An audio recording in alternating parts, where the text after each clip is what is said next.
The Kiros Report is honored for the first time to bring a remarkable writer, artist, that is a performer, a poet laureate for the city of Malden, who comes from the great state of Kentucky. She has performed at Berklee College of Music, where I am a professor of philosophy until recently, and the Kennedy Center for the Arts, the New York Public Library. She has authored a book with a prestigious press, including a collection of poems in a title tantalizingly called Self-Portrait with Severed Head, metaphorically powerful. I have invited her for the first time, hoping that this would lead to her episodic appearances and the Kiros Report to talk about a wide range of topics because she's so multi-talented, a poet, a performer, and most importantly, a writer who has been helping all kinds of writers across a long period of time to be able to learn how to write and then to know where to send their writings to. So, welcome to the Kiros Report, Ms. Collins. I'm delighted to be here. Thank you for inviting me. Mhm. And I must tell my viewers that I met this great writer at YMCA in Melrose. We talked about Noam Chomsky because I had interviewed him and did a book with him. And then she asked me what I did, and we exchanged our crafts. And then since then, I've been seeing her on different occasions. She's a great athlete also. She works out, she takes care of herself, which led for us to consider appearing in this particular episode together because I happen to be a writer like her, a television producer. I also dabble in poetry, but I wouldn't dare to consider myself a poet. So we're going to compartmentalize our themes and topics today essentially into two areas. We're going to begin talking about writing first. And then towards the end, I'm going to ask her to select a few of her poems. And if she's also inclined, she could also read a paragraph or two from her published novel. I think it's called The Heat. And this should keep us busy for an hour. So let's talk about writing. I am a writer, have published about 25 books, I think. But there is something that bothers me about writing. I'm not the kind who believes in drafts. Mm, Something's wrong with me as a writer. I just can't look at my own work and do a second draft because I only write one page a day, which I've been doing for the past 40 years. It's as if I'm writing drafts in my head, and by the end of the day, I'm so exhausted that I couldn't wait until I just let the words pour out of me, and I cannot take a second look at them, which means that the first draft is full of errors. So I will have to dump it on an editor to clean it because I myself am just incapable of rereading and rewriting my drafts. What's wrong with me? How are you going to fix me? okay. There's nothing wrong with you. I have found in my writing life and in my connection with writers, there are those two types of writers. For some, it comes out in full paragraphs, full sentences, and it's perfect because the work is already done in your mind. For me, I write, my goal is to write without thinking, so that I can get down to the juicy part below the chatter part and get into that stream of consciousness, semi-conscious state. And it's complete chaos when it comes out. So my writing is focused on editing and rewriting. And I'm fortunate enough to be in a writing group with a few people who are ruthless. And I'll bring in 5 pages and I'll leave with 2 paragraphs, with blood on the page because they are so scrupulous with their edits. And it saves me so much time because I can see what how they're evolving my writing. And I really appreciate having um, that mirroring and that excellent feedback. And each person in the class, in our group, our critique group, gives a very different point of view. They're two fiction writers and a poet, and they see things in really different ways, and so um, it brings they're not always in harmony, but it brings a lot of perspective for me, and my writing grows from that. But I think there's nothing wrong with the way you do it whatsoever. Are you sure? I'm very jealous of you, and I have two novels that I've finished. I Mhm. just can't read them and correct them. I'm sure that they're full of errors. And Oh, in my case, of course, English is not even my first language. I dared to write in English, having come to the States when I was 19 years old. And within 3, 4 years, after reading 5, 6 novels a week, I guess I developed some kind of mastery of the language. And I published my first article, I think, when I was 24 years old. So I'm mm, mm, daring. Something must be wrong with me, not to workshop any of my writings. I have never appeared in a workshop. I'm a lonely writer. I just write alone. And then, as I said, I just send it to editors because I can't do first draft, second draft, third draft. So I'm always even shy to admit this because all these so-called great writers mm. are continuously talking about spending an entire day like Flaubert uh, Yes, to change a comma. There is a joke, about true, Flaubert. true. To, He spent uh, all day. One day, someone was walking by in the morning. We saw him struggling, sitting on a bench and writing, I suppose. And at the end of the day, when the person came back and he asked Flaubert, Comment allez-vous, Monsieur Flaubert? Très bien. What did you do today? He said, I changed the comma.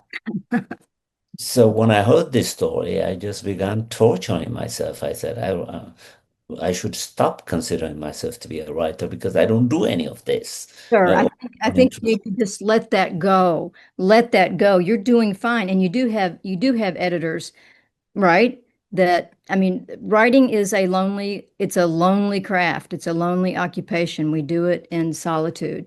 And so if you have editors that take care of that, I think you're fine. You don't need to change anything. This is your style. You've been doing this for so many years.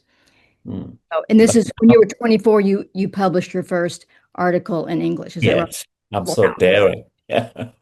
Well, now that I've become your friend, I think I'm going to show you some of my works for you to just cut it to pieces, and maybe I'll give you 600 pages and you'll give me 2 pages. Exactly. You'll get close to 3 or 4. Yeah. Anyway, what I have read about you is quite impressive. You're apparently a great writer, suitably recognized. So, how do you do it? Let's talk about you. Okay. I started writing when I was around 4 years old. And the reason that I started to write, that I wanted to put words down on the page, and I did it in my speaking too, is that the world that I saw reflected and talked about and accepted, the conventional wisdom, was not what I was experiencing. It was not what I was seeing. And so I wanted to record my view of the world that was at variance with conventional wisdom. And that friction is what got me started writing. And I have continued to do that since that age. When I first discovered there's power here. There's power in these words. And I come from a family that was, um, my father was a sharecropper, um, and he he really he was highly intelligent but uneducated, and I was amazed by him. He had his own. He built houses in town, built beautiful houses. He would never remove topsoil. He would never cut down trees. And Hmm. people who moved into his houses never wanted to move out because he didn't cut corners. And I was amazed by he would write letters and I would put them onto my computer and print them out for him. And his grammar was flawless and he was so articulate. And I don't know how he accomplished that with the amount of education that he had. These were farm kids. They didn't get to go to school until um, all the crops were in. So they all started till the tobacco was housed. So they started school after the first 6 weeks. They started their year with all Fs because they weren't there. And so he overcame many things, and he's a role model for me. And so is my mother, both independent entrepreneurs. Incredible. And at the expense of embarrassing you, what is remarkable about you is your humility. When I met you at the Y, how little did I think that you're this great writer, which you are, nationally recognized, because none of this accomplishment betrays itself in the way you move, in the way you behave at the Y. So simple, so accessible, uh, truly remarkable. Thank you so much. I appreciate that. I began reading on you. You are not only a poet laureate, but you have published in some of the dream magazines Mm, in which I would like to be published. But none of this is present in your personality. It's as if you don't embody it. I appreciate that. thank you. That's very, very impressive. And I mean it from my heart. Now, let's move to discuss who are your model writers. We all have models, writers that we admire. For me, for example, to begin with me, it's a combination of Hemingway Mhm. and Dostoevsky. Mm, Uh, so the two writers that I look at, I still do it. When I'm writing anything, I try to look at their sentences by which I measure the form of my own sentences. I need standards to look at. I guess I have replaced the obsession with drafts with an imitation of great writers. mhm. And these are two very different writers. Very different Like writers. Berklee is a master of complexity and is Exactly. always trying to simplify and make a simple sentence, um, and show the part of the iceberg and imply the hidden iceberg, the size of it. Precisely. Yes. I did I hear this from Margaret Atwood or Virginia Woolf, maybe, or maybe even Mary Gordon, that said that that women can really admire male writers, but where we're going to learn is from female writers about how uh, to manifest our vision. And I love Hawthorne. I love Margaret Atwood. I like um, I'm reading right now Ian McEwan, Mhm. and he wrote Atonement. I think there's no better book than Atonement to get into the what I get from reading poetry and fiction is the inner life. And there are very few places where we get to witness the inner life, and we need this, and we need to be reading. And this is what I tell my students when I'm teaching. Your assignment is to read. I'm going to give you form for how to look for literary devices, similes and metaphor and personification, but I want you reading and as well as writing because I want you to read as a writer and to study.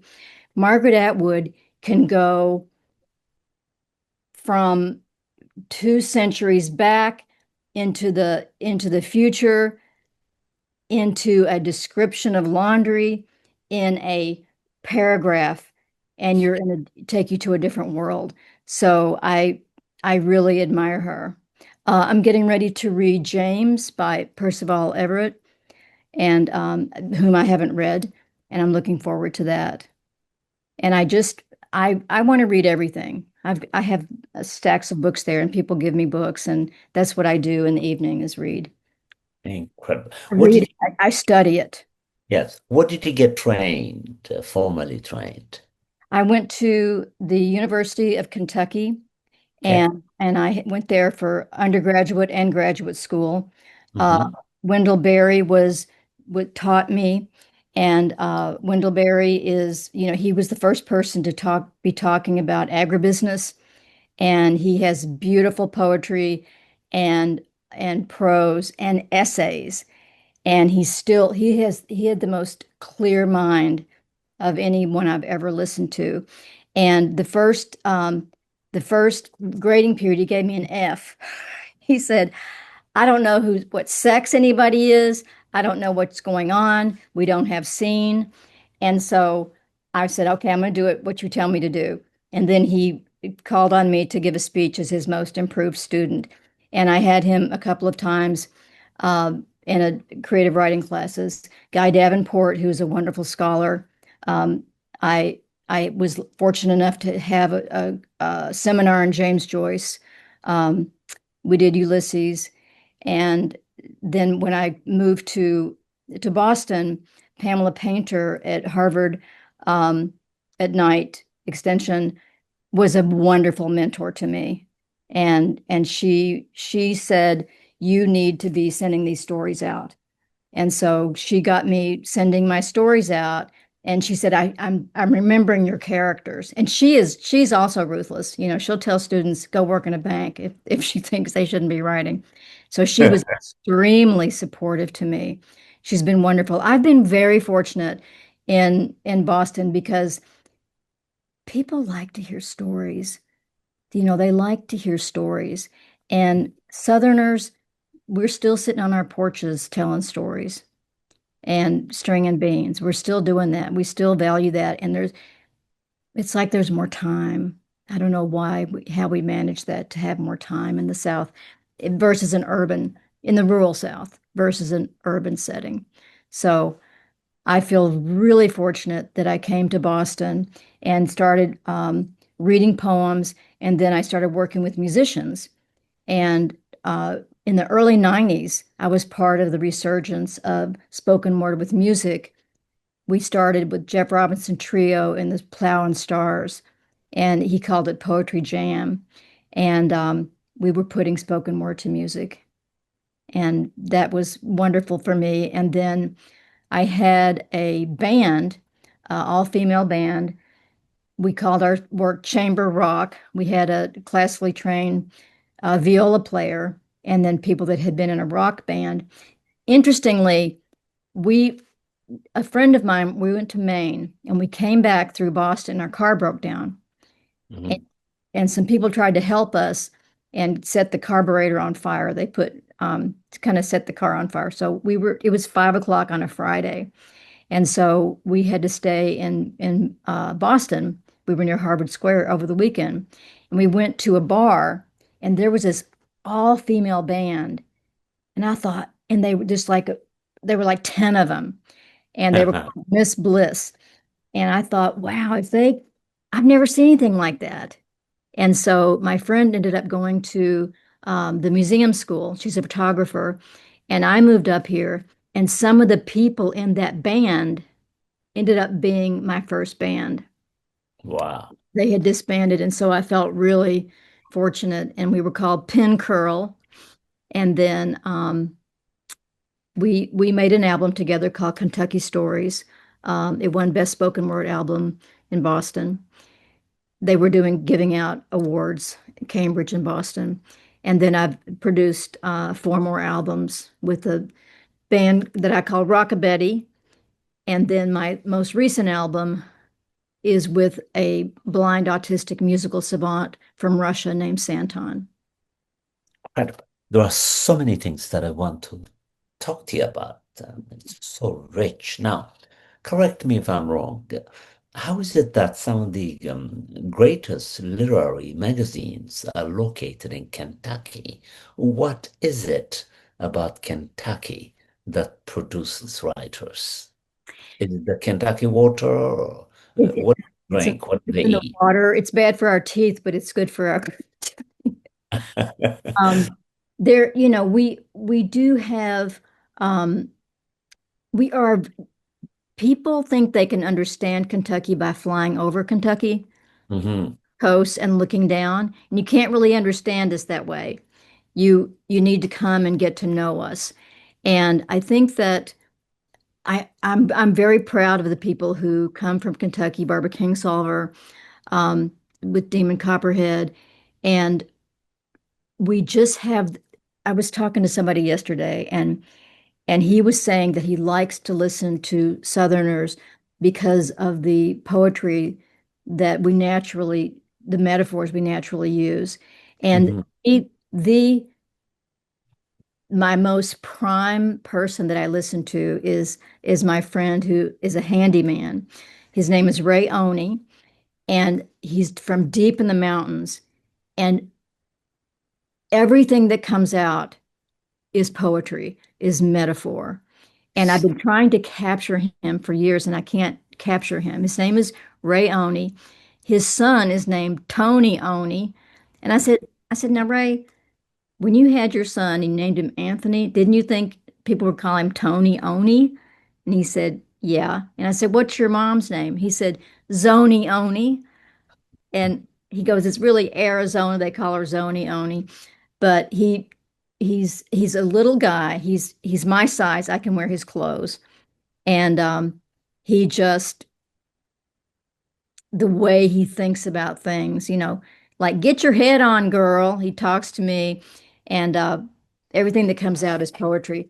And we're complex, we're considered a red state, we're actually a very purple state. We have a very popular Democratic governor, Andy Bashir, and we have done interesting things.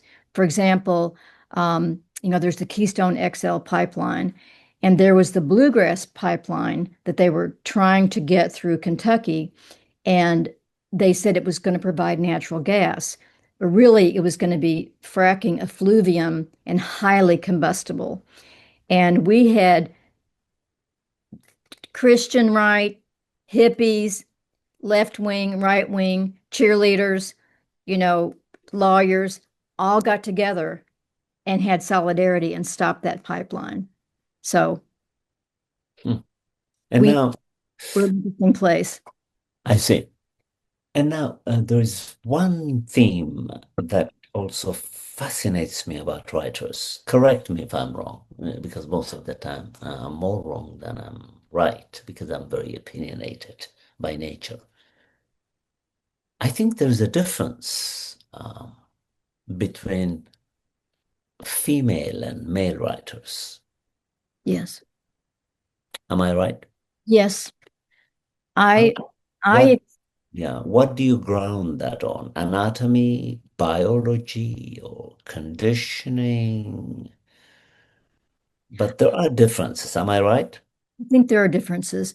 I Mhm. think that there are like D.H. Lawrence, for example, uh, Yes. he um, he has a well-developed um, anima and animu both. And Hmm. and so there's definitely overlap. Hmm.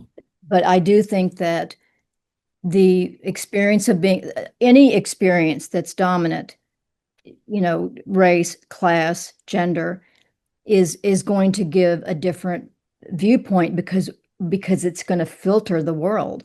That I see. it's a world I see it through these filters, the way that I'm responded to. And so I think that when people see me, they have certain ideas about who I am, how I'm going to behave, and what I say. And Mm. it's a delight to see their shock that I'm not the person that they assume that I am, what they project on me, and what they project on me when they hear my Southern accent. I get that. I've never seen um, I didn't really know I was Southern until I moved to New England, but there's incredible stereotypes about what gets assumed about me that I can't, that I won't be able to make a sentence, that I'm going to be racist, that I'm going to get out of their way somehow because I'm small, and that I'm not going to talk back. So my experience has been having to, I feel like I've had to fight to survive. And in my book Afterheat, it is a novel, but it is partially based on um, me and a burn accident that I survived when I was 10 See, and the trauma of that. mhm. So but in terms of men and women, I think that anything that's that overt, the way the world sees us and the way, I used to be a massage therapist and I massaged the Chicago Bulls. Mhm. You would think that would be they would have hard muscles. Yes. They have soft muscles because they have healthy muscles and they're relaxed. They are over 6 feet tall, almost 7 feet tall. They're not prey. They're not going to have to run. And then I would get somebody my size, sometimes an Asian woman, and I'm like, this is going to be easy. No, they're tense because they're on guard. So it's a different in our experience every day. I think you're quite right. At the expense of embarrassing you, I remember the first time we met at the Y, and then we talked a bit, and then I told you that I'm a television producer, and then I mentioned Chomsky. Mm. Your eyes just brightened up. It's as if you're saying, "Who is this man who is telling me that he interviewed Chomsky?" And then he also saw me doing some heavy weights. Oh my gosh. Remember? Yeah, That's how it. you were at the very bottom of the weight stack.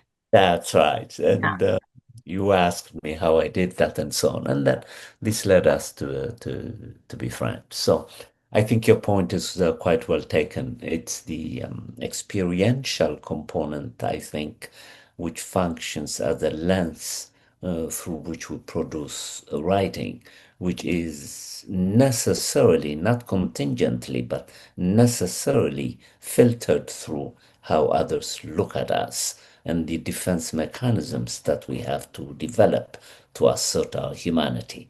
In your case, it's your frame, it's your weight, it's your height, it's your smallness. I guess in my case, it would have to be my skin color, through which people are going to narrate who I am and what I do and what I do not do. Sadly, you're quite right. In this sense, then, there are differences that are affected by the way that others look at us as males and females. That I want to add that I did I was doing a reading once and I wore I had a strapless mini dress on and this a friend of mine, male, walked up to me and he goes, "That's not fair. That's not fair that you get to get attention by wearing, like a by being wearing this sexy dress." And I said, you know, it's a brave thing for me to do this. It's a brave thing. What you have as a white male is just being a person. hmm, I don't have that. I'm going to be seen as female. That's the first thing. You are person. You're human, and excellent you get a lot of there's a lot of protection for you and anonymity for you because when you get up, people are going to listen to you. remarkable. You said it all brilliantly. Now, you're also a performer. Incredible. You're so gifted. So, what is the connection between writing and music? I I started out just doing readings in Boston. And then when I was invited to perform with this band, I'm not singing most of the time. I'm putting spoken word, and I'm making the the voice be kind of half sung. And as music is put to it, it helps me um, revise and simplify what I'm saying so that the words can cut across the music and it can be heard. And I also, working with the band, I'm not a vocalist who's screaming over the band. The band has to really be the background and enhance what I'm saying. And when I worked with Santon, for example, I would say this poem, let's write a tango for this. Write a tango for this. And he could do that. Um, he's a savant. He was a Berklee grad, and let's have this one be folk, and let's sing. Let's do a verse and chorus with this. And he could just. It isn't that we could talk about these things. He was doing it intuitively, and See. oh, it was, and then we were improving, and then we would get it into shape. And we did, this sounds like, I want you to, one song that I did, I wrote a poem called Storm King, um, about a Kentucky boy that was near the end of World War I taking the Devon's literacy test. And if you know the Devon's literacy test, they ask these absurd questions. And he kind of tells his story by answering the questions in a way that he knows he's going to fail the test and he knows he's going to be sent to the front lines. And I said, but that's what he wants because he's a junkyard dog. And I said, I want you to play Beautiful Dreamer in the style of Floyd Kramer. Hmm. And he did that. And we put that to music. So it's an infinite variety of things. And each person that was brought into my band, um, we had a high school jazz person. He would make up melodies. He was there. We brought somebody in that from a rock background, and they would bring what they had. I had a banjo player, so and a beautiful violin player. I'll show you some of my albums at the end if you'd like. Let me just show you a couple albums.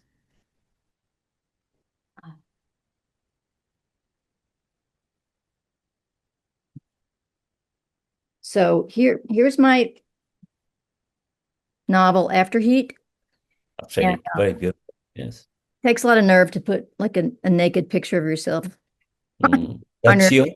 That's me, Mm. showing the scars. And my friend took this photograph and called the image body lace.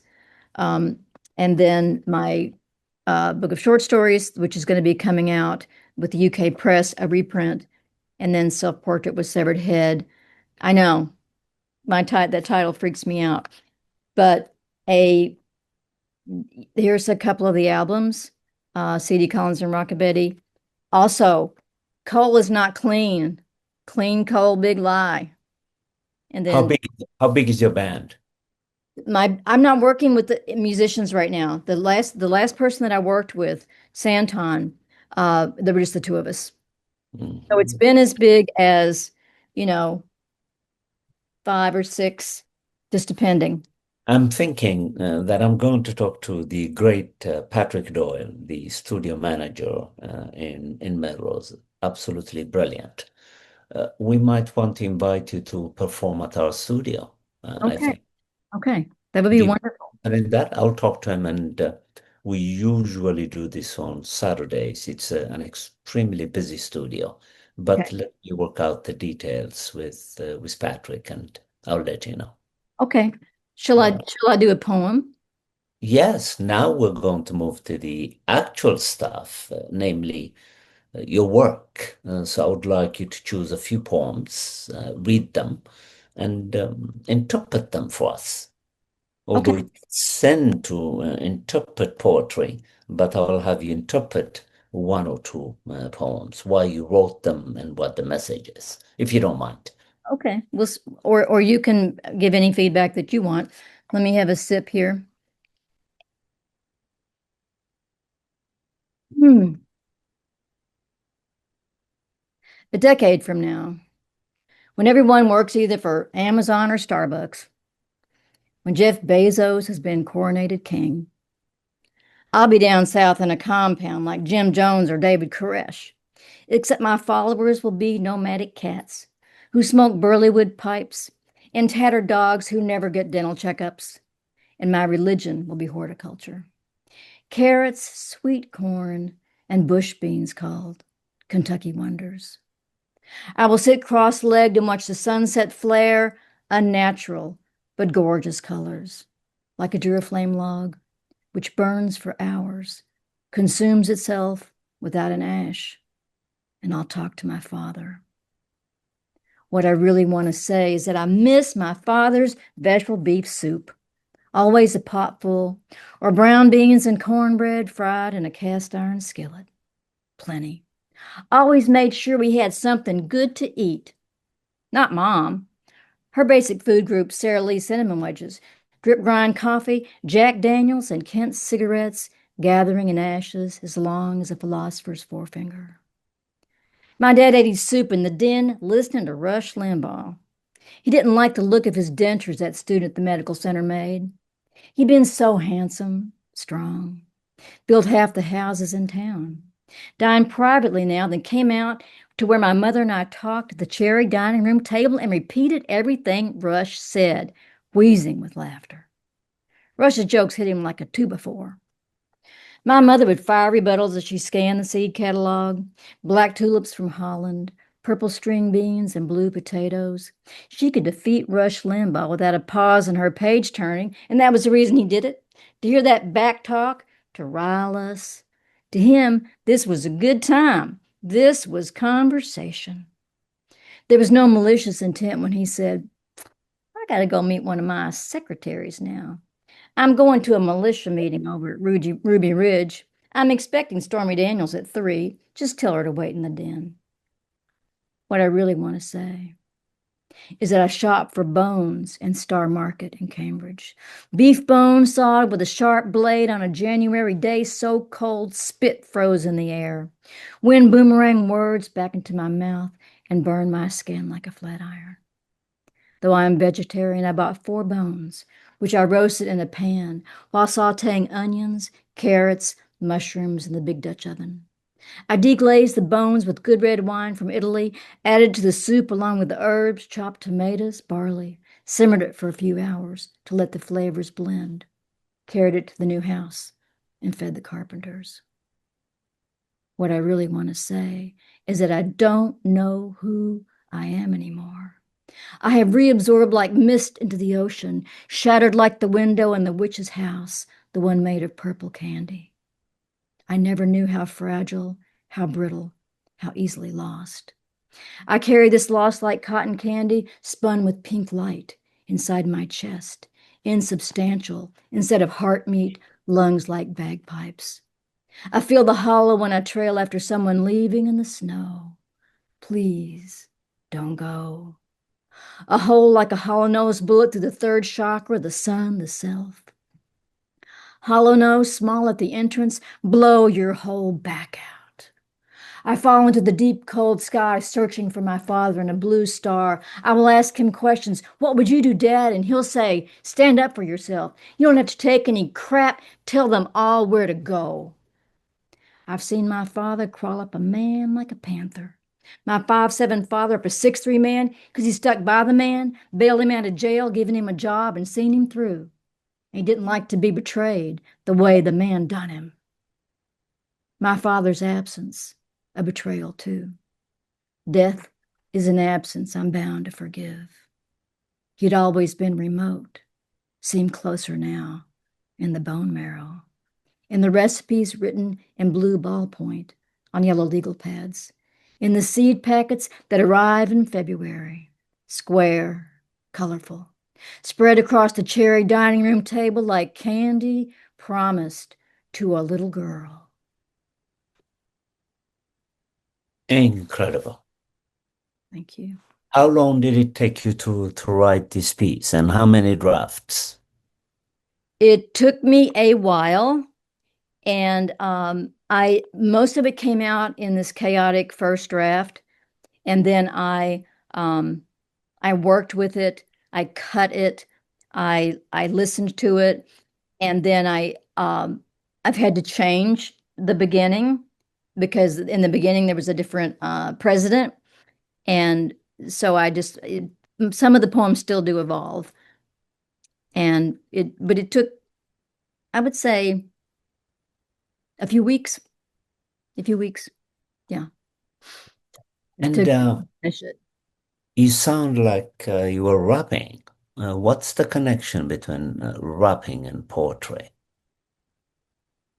I felt as if I'm listening to a hip hop rapper.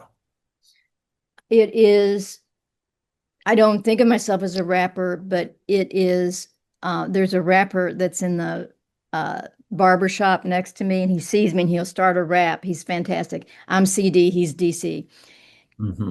It's finding the rhythm, it's finding the music, Yeah. it's committing it to muscle memory. That's what I was sensing. I sensed music. It wasn't just prose, poetically rendered, but there is a rhythm, there is a musicality to every sentence has an image, a visual image that conveys the content. That's at least how I received it. I may be wrong. No, Maybe I need I think that's to try exactly right. it. I think that's exactly right. Thank you for saying that. Well, would you like to read another one for us? All right. Um, what about Death by Salad? Okay. At Kathy's Country Kitchen in Stanton, Kentucky, you start your meal with a salad. You can choose tossed, pear, macaroni salad, potato salad, deviled egg salad, cornbread salad, strawberry pretzel salad. Strawberry pretzel salad is a local favorite, and here's how you make it. You break up a large package of pretzels, you melt a stick of butter, and you mix it in with your crushed pretzels. You add a cup of nuts and a tablespoon of sugar, and you punch that down in a Pyrex pan and you bake it for 10 minutes at 350 degrees. In the meantime, you make 2 packages of strawberry jello with as much sugar as you can possibly dissolve. You add your frozen strawberries and you refrigerate that. Then you mix a container of Cool Whip with an 8-ounce package of cream cheese and half a cup of confectioner sugar. You spread that mixture evenly on top of your cooled crushed pretzels. Then you pour your half gelled jello over top of that and put it in the refrigerator to set till dinner time. Now, people, this is not a salad, but at Kathy's Country, it's on the salad list, so you might order it anyway. Then you have your catfish dinner with yeast rolls or Johnny cakes, mashed potatoes with brown or white gravy, corn pudding, and of course, fried green tomatoes. Now it's time for desserts. There's the usual Southern list: butterscotch cream pie, chocolate cream pie, banana cream pie, and at the bottom, the actual dessert that you will choose: yellow cake with warm caramel sauce. The yellow cake of Kathy's Country Kitchen has the same density and longevity as the uranium yellow cake used to make fuel for nuclear reactors. It has a half-life of about 1,000 years, except that instead of being used to make a bomb or nuclear fuel, this yellow cake goes in your stomach, and once you eat it, your bliss is short. You become extremely ill with an insulin shock reaction on your way back down Levee Road. You want to die. You swear you will never eat again. But next time, when your waiter says, yellow cake with warm caramel sauce, It's like a cat charming a bird. You'll want it. And as soon as you get better, you're going to order it again. Incredible. And now, you're also a singer, correct? Do you play No, any I instruments at am. all? I play the flute badly. And Mm, sometimes I end up singing, but I'm not a singer. The only thing that I have right when I'm singing is the tone, is the feeling. But no, I'm not, I'm definitely mm, not a vocalist, but I do end up singing sometimes, which I think ought to be encouraging to people who think you need to be a real vocalist in order to get up and sing something. We all have voices, we can all sing, but I don't call myself a singer. And I'm not even I sure see. that I call myself a true poet. I'm a writer. Mm. And now, what I sensed when you were reading the poems is that you deliberately read them with a Kentuckian accent. Have you ever imagined reading them with a Bostonian accent? Because you have also lived in this area for quite a while. Or is it necessarily the case that the poems could only be read with a Kentuckian accent? Because the metaphors are Kentuckian. So you heard a difference between the way I'm talking and the way I read my poem? Absolutely. I can't help but see the contrast between the way you spoke to me at the Y and the way you are speaking to me right now. In fact, I'm shocked because I did not even think that you're a Southerner or a Kentuckian when I first spoke to you at the Y. I thought I was speaking to an Irish person, like my friend Patrick Doyle. Well, you kind of are Scots Irish in the background for sure. Mm, I am not doing that intentionally. I heard myself doing it and it's not intentional. It is I just go there and for example, when I go home to Kentucky, yeah, if I stay, I'm unconsciously code switching, I think, to yeah. match where I am, but I'm not doing it on purpose. And when I go You're home, doing it right now. did I do it? I don't even know Yeah, how to do it. I to couldn't do, my ears. excuse me? To my ears, I said, Yes. that just hear the Kentuckian in you, but then you switch into the Bostonian, the Irish accent. I do not know if I had to do it on cue, I couldn't do it. But I do know Mm, that when I go home, that I'm pretty quickly will slide into not only a Kentucky accent, but Kentucky way of talking. Because if yes. I don't, then I'm going to be seen as um, acting like I'm better than somebody. Uh-huh. I've been up to Massachusetts. I've been to those colleges, and I don't want to be excluded from my culture. And my I see. culture is complex, and sometimes it'll take me a week or two to really be able to read into the subtleties of how to read who I'm talking to. And it's important because I want to maintain um, equality, equity, and and maintain my relationships. But it's such a different interplanetary culture. Mhm. I And suffer in Massachusetts with the coldness. I do. mhm, mhm. And I'm puzzled, a little bit puzzled. You make distinctions between being a poet and being a writer. What is the difference? Why can't you be a writer who writes poems and a poet who writes? Who is making these distinctions between writers who are writers because they are not poets and poets who are only poets and not necessarily writers? It's as if one cannot become a poet without being a writer. Similarly, one writer, if he or she chooses appropriately, could also write poems. I could do both. I Mhm. could write poems. They Well, may not be the best poem in the world, but they are extensions of writing to me. But maybe I need to be re-educated.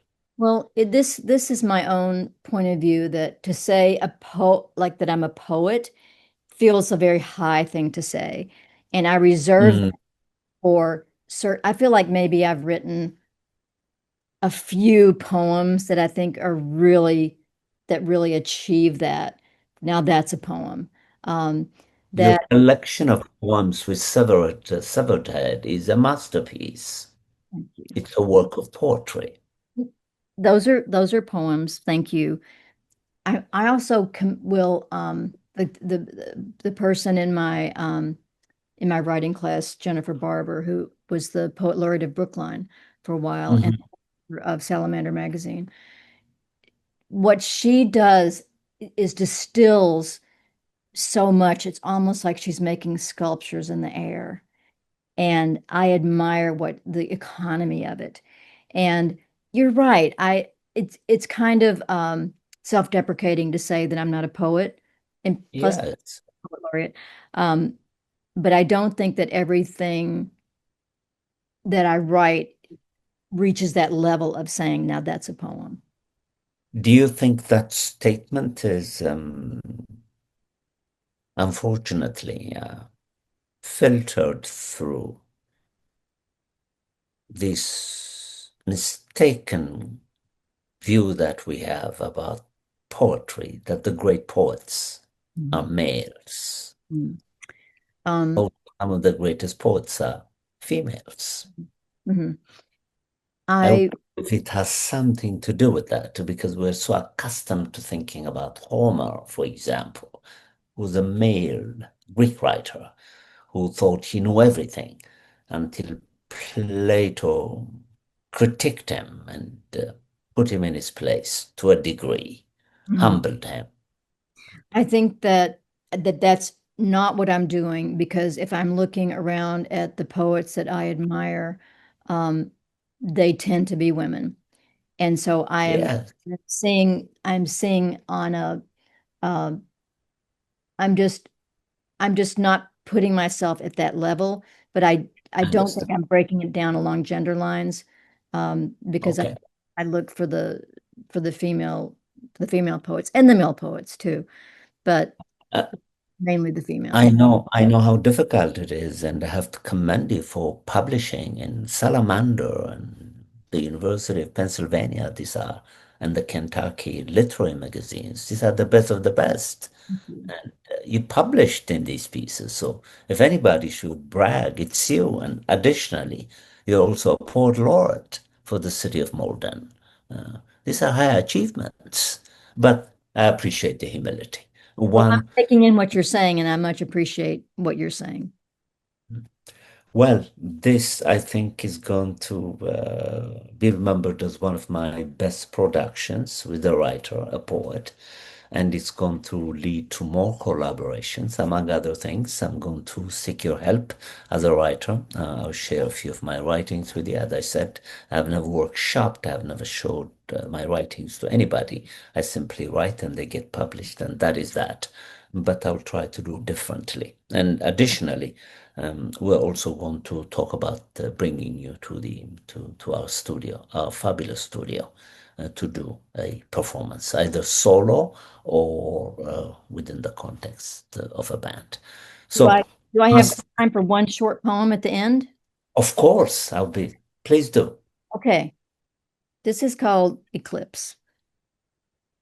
Tonight a shadow covers the moon. The shadow, just a shadow, the world. The moon is full and singing its familiar song of O's. The voice vibrates in the hard cavities until the planet seems to live. There's a woman walking alone in the barren streets of the town as the shadow bites into the bright edges.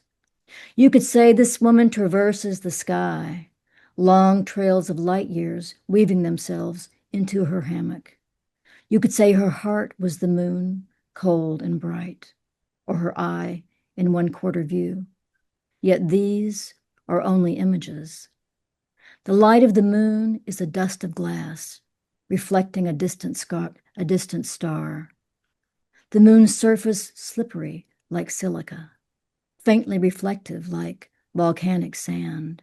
You could say the moon always shows the same face as it revolves with the earth and the light of the home star. You could say, yet this is only science. The shadow muffles the light like a hand of smoke until the voice is small, reverberation. She steps into a doorway out of the wind, listens as the voices rise from the craters, sea of clouds, sea of showers, ocean of storms. She hears the song about hushed deaths and persistent shadows, the song about the seed that must grow to the size of a galaxy in one lifetime, so that it may contain this astonishing, temporary illumination. That is simply extraordinary from my heart. It reminds me of the Baudelaire's prose poetry. I wrote my master's degree in philosophy on Walter Benjamin's interpretation of the great Baudelaire. It had that kind of tone. Thank you so much. Thank you so much. And thanks for sharing your special time with us, and we'll get in touch. Okay, it's a great. And please make an effort to disseminate, help the Kiros Report by Yeah. sharing this performance with a very wide audience. All right. Thank you. Please do. I'm sure you have many followers. Share them. Okay. Thank you, sir. Thank you. Have a great afternoon.